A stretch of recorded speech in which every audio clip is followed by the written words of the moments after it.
ನಿನ್ನೆ ಸಂಜೆ ಸುಮಾರು 6 ಗಂಟೆ ಬರ್ಮ್ಯಾನಟ್ಟಿ ಊರಲ್ಲಿ ಭೀಮಪ್ಪ ತಂದೆ ಯಲ್ಲಪ್ಪ ನಾಯಕ್ ಇವರ ಮನೆ ಮೇಲೆ ಕೆಲವು ಜನ ಹೋಗಿ ಅವರ ಮೇಲೆ ಒಂದು ಮಾರಣಾಂತಿಕ ಹಲ್ಲೆ ಮಾಡಿದ್ದಾರೆ ಮತ್ತು ಅವರ ಪ್ರಾಪರ್ಟಿಗೆ ಕೂಡ ಡ್ಯಾಮೇಜ್ ಮಾಡಿದ್ದಾರೆ. ಅವರು ಇವತ್ತು ದೂರು ನೀಡಿದ್ದಾರೆ. ಆ ದೂರಿನ ಆಧಾರದ ಮೇಲೆ ನಾಗರಾಜ್ ಬಾಳಪ್ಪ ನಾಯಕ್, ರವಿ ಬಿಜ್ಗಟ್ಟಿ, ಈಶ್ವರ್ ಶಿವಪ್ಪ ಮತ್ತು ಇತರರು ಇವರ ಮೇಲೆ ಪ್ರಕರಣ ದಾಖಲು ಮಾಡಲಾಗಿದೆ.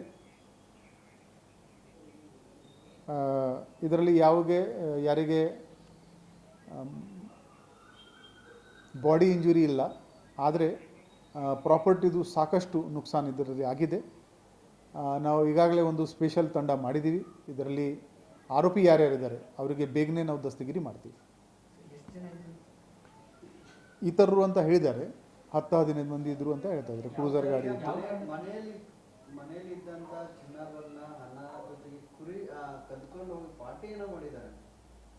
ಅದು ದೂರಲ್ಲಿ ಹೇಳಿದ್ದಾರೆ. ಎಲ್ಲ ಈಗ ತನಿಖೆಯಲ್ಲಿ ವಿಚಾರ ಹೊರಗಡೆ ಬರುತ್ತೆ. ಇವರ ಮಗ ಭೀಮಪ್ಪ ಅವ್ರ ಮಗ ಯಲ್ಲಪ್ಪ ಈ ಯಾರು ಹಲ್ಲೆದಾರರು ಇದ್ದಾರೆ ಅವರ ಮನೆದು ಹೆಣ್ಮಕ್ಳ ಜೊತೆಗೆ ಓಡೋಗಿದ್ದಾರೆ ಅಂತ ಅವರಿಗೆ ಗ್ರೀವಾನ್ಸ್ ಇತ್ತು. ಅದರಿಂದ ಇವರು ಹೋಗಿದ್ದಾರೆ. ಯಾರು ಕಾನೂನು ಅವರ ಕೈಯಲ್ಲಿ ತಗೊಂಡಿದೆ ಅವರ ಮೇಲೆ ಖಂಡಿತವಾಗಿ ಕ್ರಮ ಆಗುತ್ತೆ. ಇದರಲ್ಲಿ ಯಾರ್ಯಾರು ಭಾಗಿದ್ದಾರೆ ಅವ್ರಿಗೆಲ್ಲರಿಗೂ ದಸ್ತಗಿರಿಯನ್ನು ಮಾಡ್ತೀವಿ. ಅದು ಎಲ್ಲ ನಾವು ತನಿಖೆಯಲ್ಲಿ ಬರುತ್ತೆ. ಈಗ ಟೂ ಅರ್ಲಿ, ಈಗ ಜಸ್ಟ್ 2 ನಿಮಿಷ ಮುಂಚೆ FIR ಆಗಿದೆ. ಎಲ್ಲ ಡೀಟೇಲ್ಸ್ ಆಮೇಲೆ ತನಿಖೆ ಮಾಡಿದ ಮೇಲೆ ನಾವು ಮಾತಾಡ್ತೀವಿ.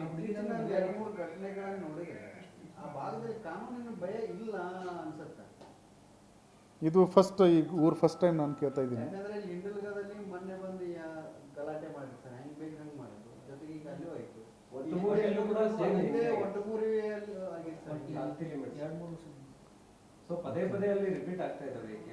ಇದು ಮಾರೇಹಾಳ್ ಲಿಮಿಟ್ಸ್ ಇದೆ. ಇದು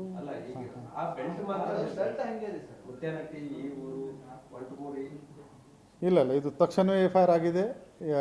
ದಸ್ತಗಿರು ಕೂಡ ನಾವು ಬೇಗನೆ ಮಾಡ್ತೀವಿ. ಬರೋ ದಿನಗಳಲ್ಲಿ ಈ ಥರ ಘಟನೆ ಆಗಬಾರ್ದು.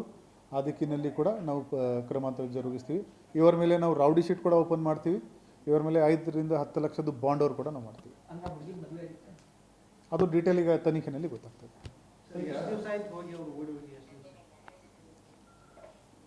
ಘಟನೆ ನಿನ್ನೆ ಆಗಿದೆ ಇದು ಹೊಡೆದಾಟ. ಅದು ಬಾಕಿ ಡೀಟೇಲ್ಸ್ ತನಿಖೆ ಆದಮೇಲೆ ಹೇಳ್ತೀನಿ.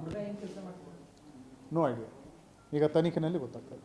ಈಗ ಆ ಭಾಗದಲ್ಲಿ ಬಹುತೇಕ ಸಣ್ಣ ಪುಟ್ಟ ವಿಚಾರಕ್ಕೂ ಮನೆಗೆ ಹೋಗಿ ಅಟ್ಯಾಕ್ ಮಾಡಿ ಗಲಾಟೆಗಳು ಇತ್ತೀಚೆಗೆ ಆಗ್ತಾ ಇದ್ದಾವೆ. ಸೊ ಹಾಗಾಗಿ ಪೊಲೀಸ್ ಇನ್ನೊಂದಿಷ್ಟು ಬೀಟ್ಗಳು ಜಾಸ್ತಿ ಮಾಡೋದು. ಅವರು 112ಗೆ ಫೋನ್ ಮಾಡಿದ ತಕ್ಷಣ ನಮ್ಮವರಲ್ಲಿ ರೀಚ್ ಆಗಿದ್ದಾರೆ. ಅಲ್ಲಿವರೆಗೆ ಯಾರು ಇಲ್ಲಿ ಓಡೋಗಿದ್ರು. 112 ನಮ್ಮದು ಇಮರ್ಜೆನ್ಸಿ ರೆಸ್ಪಾನ್ಸ್ ನಂಬರ್ ಇದೆ. ಈ ಥರ ಯಾವುದೇ ತೊಂದರೆ ಇದ್ದಾಗ ತಕ್ಷಣವೇ ನಮಗೆ ಕರೆ ಮಾಡಿ. ನಮ್ಮದು average response time 5 minute to 7 minute ಇದೆ. ನಮ್ಮವರು ಇಮಿಡಿಯೇಟ್ಲಿ ರೀಚ್ ಆಗ್ತಾರೆ. ಹೌದು, ಸ್ವಲ್ಪ ಜಾಗ್ರಫಿಕಲಿ ಕೆಲವು ಜಾಗಗಳು ರಿಮೋಟ್ ಇರೋದ್ರಿಂದ ನಮ್ಮ ರೆಸ್ಪಾನ್ಸ್ ಟೈಮ್ ಸ್ವಲ್ಪ ಅಲ್ಲಿ ಡಿಲೇ ಆಗುತ್ತೆ. ಹೌದು, ಬೀಟ್ ಮಾಡ್ತೀವಿ. ನಮ್ಮ ಪೊಲೀಸ್ ಫ್ರೆಂಡ್ಸ್ ಐಡೆಂಟಿಫೈ ಮಾಡ್ತೀವಿ ಮತ್ತು ಇದರಲ್ಲಿ ಎಷ್ಟು ಹೆಚ್ಚಿನ ಕ್ರಮ ತಗೊಳ್ಳೋಕ್ಕೆ ಆಗುತ್ತೆ ಅದರಿಂದ ಒಂದು ಉದಾಹರಣೆ ಸಿಗುತ್ತೆ.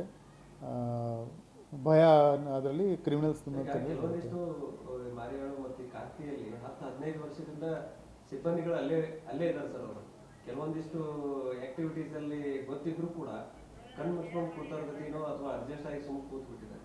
ಸೊ ಇಂಥ ಘಟನೆಗಳು ಮರುಕಳಿಸಕ್ಕೆ ಮತ್ತೆ ಇನ್ಸಿಡೆಂಟ್ ಆದಾಗೂ ಕೂಡ ಇಮಿಡಿಯೇಟ್ಲಿ ರೆಸ್ಪಾನ್ಸ್ ಮಾಡಕ್ಕೆ ಆಗಿರಂಗಿಲ್ಲ. ಇದರಲ್ಲಿ ನಮ್ಮಿಂದ ಯಾವುದೇ ಲ್ಯಾಬ್ಸ್ ಇದ್ರೆ ನಾವು ಅದ್ರ ಬಗ್ಗೆ ಕೂಡ ವಿಚಾರ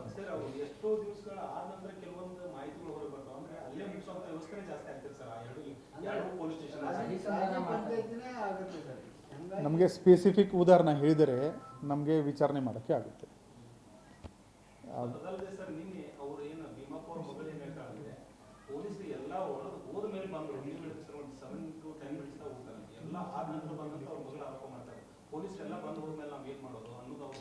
112 ನಮಗೆ ಯಾವಾಗ ಕರೆ ಬರುತ್ತೆ ಅಲ್ಲಿ ಏನು ಸಿಗ್ನಲ್ದು ಸಮಸ್ಯೆ ಇದೆ. ಇವರು ಯಾವಾಗ ಕಾಲ್ ಮಾಡಿದರೆ ನಮ್ಮ ಗಾಡಿ ಯಾವಾಗ ರೀಚ್ ಆಗಿದೆ ಅದು ನಾವು ಚೆಕ್ ಮಾಡ್ತೀವಿ.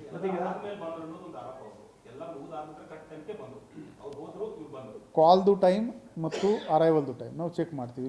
ಪ್ರತಿದಿನ ನಾನು ಬೆಳಿಗ್ಗೆ ಚೆಕ್ ಮಾಡ್ತೀನಿ ಆ್ಯಾವ್ರೇಜ್ ಟೈಮ್ ನಮ್ಮದು ಎಷ್ಟು ಇದೆ. ಆ್ಯಾವ್ರೇಜ್ ಟೈಮ್ 8-9 ನಿಮಿಷ ಮೇಲ್ಗಡೆ ಹೋಗಿಲ್ಲ. ಇದರಲ್ಲಿ ಕೂಡ ನಾವು ಚೆಕ್ ಮಾಡ್ತೀವಿ. ಸರ್ ಮಿಸ್ಸಿಂಗ್ ಕಂಪ್ಲೇಂಟ್ ಏನಾದರೂ ಆಗಿತ್ತಾ ಬೋರ್ಡ್ ವಿದ್ಯುತ್? ಅದು ನಾನು ಚೆಕ್ ಮಾಡಿಸ್ತೀನಿ.